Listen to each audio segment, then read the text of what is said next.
Wind 300 at 16, runway 31 left, clear flight. How long does it take to do a complete overhaul? Who does the overhaul, the airline, manufacturer or a subcontractor? There is not an average time for airplanes between heavy maintenance due to the vastly different usage of airplanes. Some fly many cycles, takeoffs and landings, per day while others fly only a few. Some fly many hours on international routes while others fly a few hours at night and sit during the day.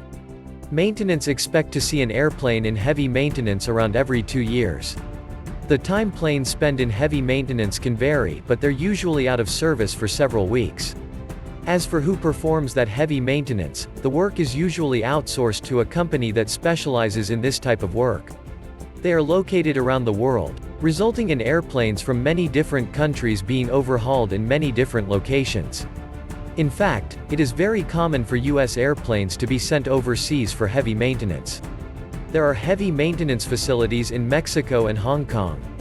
There are a few heavy maintenance facilities in the U.S., such as in Tampa. But most airliners are sent overseas for maintenance.